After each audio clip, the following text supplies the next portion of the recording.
নিঃস্ব অবস্থায় কি দোয়া করতে পারেন একজন মানুষ, এই দোয়াটা শিখে নেন, ইনশাআল্লাহ আপনার জীবনের সমস্ত সংকট কেটে যাবে ইনশাআল্লাহ। আমি নিজেও ওই দোয়াটা বেশি বেশি করার চেষ্টা করি। দোয়াটা হচ্ছে, মুসা আলাইহিস সালাম একটা গাছের নিচে হেলান দিয়ে বসলেন, বসে দেখলেন দুইজন মেয়ে দাঁড়িয়ে আছে দূরে, পানি নিতে পারছে না, লোকজন পানি নিয়ে যাচ্ছে, ওরা দাঁড়িয়ে আছে বেচারি। মুসা আলাইহিস সালাম গিয়ে বললেন, কি সমস্যা আপনাদের? এটা নিয়ে আপনারা আবার মেয়েদের সাথে কথা বলার চেষ্টা করেন, ঠিক আছে? তো মাহারাম গায়রা মাহারাম মেনে চলে।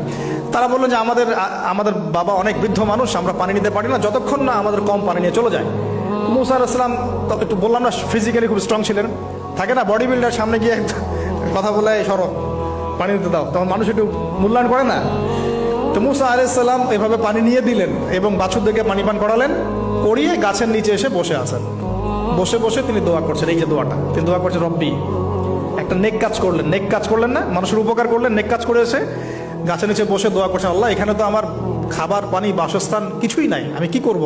রব্বি ইন্নি লিমা আনজালতা ইলাইয়া মিন খায়রিন ফাকির, রব্বি ইন্নি লিমা আনজালতা ইলাইয়া মিন খায়রিন ফাকির। আবার বলেন, রব্বি ইন্নি লিমা আনজালতা ইলাইয়া মিন খায়রিন ফাকির। অর্থ হচ্ছে, হে আল্লাহ, তুমি তোমার পক্ষ থেকে আমার উপরে যে নেয়ামতগুলো দিবে, আমি এর জন্য ফকির হয়ে বসে আছি। আল্লাহ অর্থ বুঝে পড়বেন ভাই, নামাজ রোজা হজ জাকাত যাই করেন আল্লাহর ওয়াস্তে অর্থ বুঝে পড়বেন। অর্থ বুঝে পড়লে আপনার ইবাদতের স্বাদ পাবেন, তৃপ্তি পাবেন, আল্লাহর সাথে কানেকশন হবে, আল্লাহর নূর পাবেন, মাআরিফত পাবেন, সত্য স্বপ্নও দেখবেন তখন ইনশাআল্লাহ। তখন শুয়ে সত্য স্বপ্ন দেখবেন ইনশাআল্লাহ।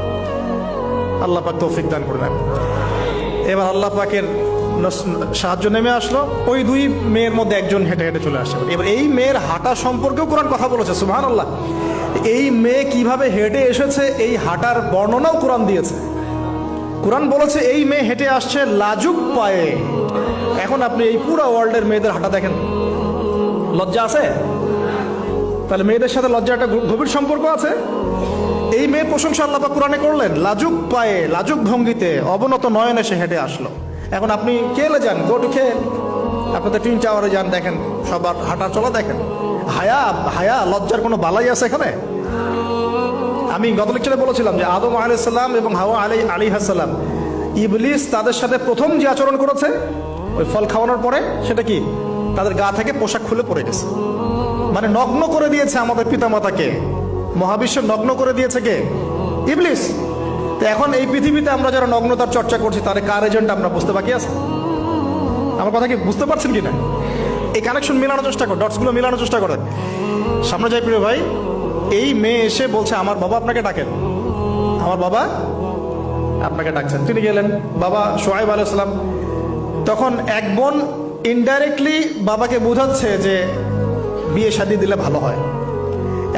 এক বোন বলছে যে আপনি তো তাকে পুরস্কৃত করতে চাচ্ছেন, তাহলে এইরকম কওয়িউন আমিন একজন মানুষকে সবচেয়ে ভালোভাবে পুরস্কৃত করা যায় তার যথাযোগ্য প্রতিদান দেওয়ার মধ্য দিয়ে। তো মেয়ের ইশারা বাবা বুঝেছেন, তিনি নিজের এক মেয়ের সাথে মুসা আলাইহিস সালাম বিয়ে দিলেন, সুবহানাল্লাহ। তবে শর্ত দিলেন, দেনমোহর কি? মোহর তো নাই।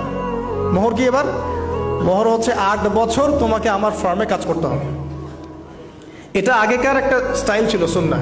এটা এখন নাই যদিও, আগে এরকম ছিল যে দেনমোহর দেওয়ার জন্য এই একটা পদ্ধতি ছিল। যেমন ইয়াকুব আলাইহিস সালামের ক্ষেত্রেও এরকম 7 বছরের কথা আসছে, তিনি 7 বছর তার শ্বশুরের ফার্মে কাজ করেছেন। এটা নতুন ছিল না ওই সময়, এটা কমন ছিল। এখন যেমন আমাদের দেশে কমন 10 লাখ টাকা মোহর হবে, 10,000 টাকা দিব, বাকিটা সব বাকি, তাই না? তো এরকম আর কি কমন কিছু বিষয় থাকে আর কি। আস্তাগফিরুল্লাহ, মাফ করো। বলবে বাসরাতে, বলবে আমাকে মাফ করে দাও। শুরুতেই নিজের গায়রথহীনতার পরিচয় দিল। আবার এদিকে শ্বশুরের কাছে মাশাআল্লাহ মোটা অঙ্কের ডোনেশন নিতে চাচ্ছে, যৌতুক। বিয়ে আমাদের ওখানে মাশাআল্লাহ মানে কেনা বেচা, মেয়ে বিক্রি করতেছে আর ছেলে কিনতেছে। এবার 8 বছর পূর্ণ করা হলো, তিনি আরো 2 বছর 10 বছর পূর্ণ করলেন। এই 10 বছরে মুসা আলাইহিস সালাম নববী পরিবেশ পেলেন, অভিভাবক পেলেন, স্ত্রী পেলেন, প্রেমময়ী সন্তান ইত্যাদি সবকিছু। এবার আল্লাহ রাব্বুল আলামিন তাকে মিশরের দিকে যাওয়ার যে সময়টা এখন হয়ে গেছে, 10 বছর হয়ে গেছে, মিশরের দিকে যেতে হবে। যাওয়ার পথে স্ত্রীর প্রসব বেদনা উঠেছে। তখন মুসা আলাইহিস সালাম আগুন খুঁজছেন। আগুন কি খুঁজছেন ভাই? আগুন খুঁজতে খুঁজতে তুর পাহাড়ের ওখানে গিয়ে দেখছেন যে আগুন গাছে জ্বলছে, সবুজ পাতার উপরে আগুন, তিনি অবাক। এই সময় আওয়াজ আসলো, বিসমিল্লাহির রহমানির রহিম, ইন্নী আনা রাব্বুক ফাখলা'না আলাইক ইন্নাকা বিল ওয়াদিল মুকদ্দাস তুয়া। মুসা, ইন্নানি আনা আল্লাহ লা ইলাহা ইল্লা আনা ফা'বুদনি ওয়া আকিমিস সালাতা লিযিকরি। মানে এখানে অনেকগুলো কথা আছে, সূরা তাহার মধ্যে আছে। আওয়াজ চতুর্দিক থেকে ভেসে আসলো। মহান আল্লাহ রব্বুল আলামিন তার শান অনুযায়ী, তার ইজ্জত অনুযায়ী তিনি যেভাবে কথা বলেন সেভাবে মুসা আলাইহিস সালামের সাথে কথা বললেন। আল্লাহু আকবার। বললেন, ইয়া মুসা, হে মুসা, ইন্নানি আনা আল্লাহ, নিশ্চয় আমি আল্লাহ, লা ইলাহা ইল্লা আনা, আমি ছাড়া কোনো ইলাহ নাই, ফা'বুদনি, তুমি আমার ইবাদত করো, ওয়া আকিমিস সালাতা লিযিকরি, আমার ইবাদতের জন্য সালাত কায়েম করো, আমার জিকিরের জন্য সালাত কায়েম করো, আমার স্মরণের জন্য সালাত কায়েম করো। ফাখলা'না আলাইক, তোমার জুতা খুলে ফেলো, ইন্নাকা বিল ওয়াদিল মুকদ্দাস তুয়া, তুমি তুয়া উপত্যকায় আছো, পবিত্র তুয়া উপত্যকায় আছো। আদব শেখানো হলো। এভাবে অনেক কথোপকথন হলো। নবী মুসা আলাইহিস সালাম ভয় পেয়ে গেলেন এবং আল্লাহ পাক আরো কথা বললেন, ওয়ামা তিলকা বিয়ামিনিকা ইয়া মুসা, তোমার ডান হাতে এটা কি? মুসা আলাইহিস সালাম বলছেন, ক্বালা হিয়া আসায়া আতাওয়াক্কাউ আলাইহা ওয়া আহুশু বিহা আলা গনামি ওয়া লিয়া ফিহা মাআরিব উখরা, এটা তো আমার লাঠি, এটা দিয়ে আমি ডালপালা পারি, আমার ওই যে গবাদি পশু চড়াই। আল্লাহ পাক বলছেন যে ছুঁড়ে মারো, আলকিহা ইয়া মুসা, এটা ছুঁড়ে মারো। ফালকাহা, তিনি ছুঁড়ে মারলেন, ফাইদা হিয়া হাইয়াতুন তাসা, এবং এটা ছোটাছুটি শুরু করলো, বড় একটা সাপ হয়ে গেল। সুবহানাল্লাহ। এগুলো কোনো গাল গল্প নয়, এগুলো আল্লাহ রাব্বুল আলামিনের মুআজিজা, মুআজিজাতুল কুবরা, এটা বড় মুআজিজা। তিনি পিছনের দিকে দৌড়ানো শুরু করলেন সাপ দেখে, খাইফা ইয়াতারাক্কাব, মানে ভয়ে দৌড়ানো শুরু করলেন।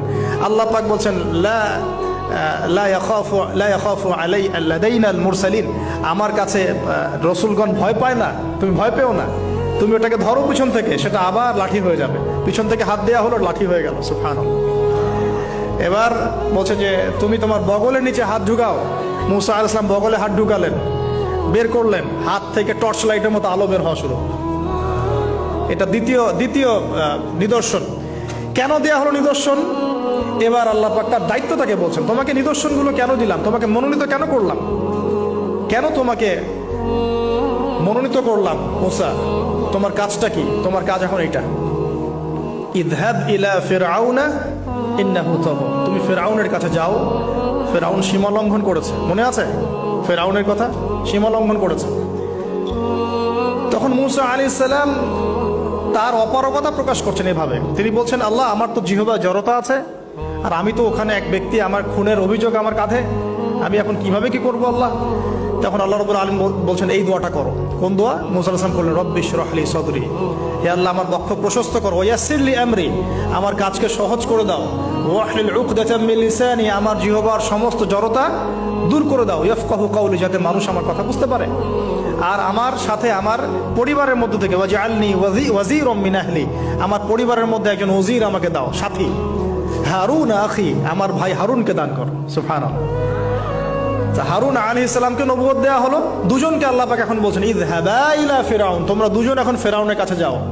ফাইন্নাহু তাগা ফাকুলা লাহু কাওলান লাইয়িনা, তবে তাকে গিয়ে কর্কশ ভাষায় কথা বলবে না, নরম স্বরে কথা বলবে। দায়ীদের এখানে সুন্নাহ, দায়ীদের জন্য শিক্ষা আছে, দায়ী আলেম যারা মুবাল্লিগ তাদের শিক্ষা আছে। ফিরআউনের সামনে গিয়ে দাওয়াত দিলেও কিভাবে দিতে হবে? ফাকুলা লাহু কাওলান লাইয়িনা, নম্রভাবে কথা বলো। লাআল্লাহু, কেন নম্রতার সাথে? লাআল্লাহু ইয়াতাযাক্কারু আও ইয়াখশা, হয়তোবা নম্রতা প্রদর্শন করলে সে উপদেশ গ্রহণ করতে পারে, অথবা সে আল্লাহকে ভয় করতেও পারে। আল্লাহ পাক তো আগে থেকে জানেন সে ঈমান আনবে না, তারপরেও আমাদের আদব শিখাচ্ছেন আল্লাহ পাক এখানে। তারা দুজন চলে গেলেন, দাওয়াত দিলেন। ফিরআউন মশকরা করছে, ওয়ামা রাব্বুকুম ইয়া মূসা, তোমাদের দুজনের রব আবার কে? হ্যাঁ, মুসা আলাইহিস সালাম বুঝাচ্ছেন, রব্বি আল্লাযী, আমার রব সেই রব যিনি জীবিতকে মৃত করেন, মৃতকে জীবিত করেন, ইত্যাদি। মানে যার হুকুম ছাড়া একটা গাছের পাতাও নড়ে না, যিনি মাটি থেকে সব উৎপন্ন করেন, বৃষ্টি বর্ষণ করেন, সব বুঝালেন।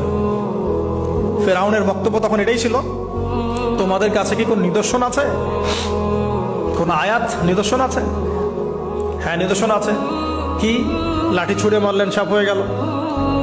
এখন ফিরআউন বলছে, এটা তো জাদু, এটা কি?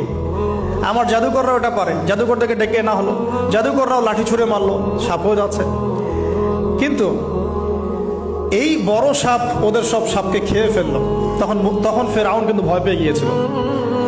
এরপরেও এই হাত বের করে আলোর এই নিদর্শন দেখানো হলো, তাওহীদের দাওয়াত দেওয়া হলো, ফেরাউনকে ভয় করতে বলা হলো, ফেরাউনকে সতর্ক করা হলো যে আমার রব, আপনার রব, সবার রব হচ্ছেন আল্লাহ। সবকিছু বোঝানো হলো, কিন্তু ফেরাউন এই কোনো কথাই গ্রহণ করলো না।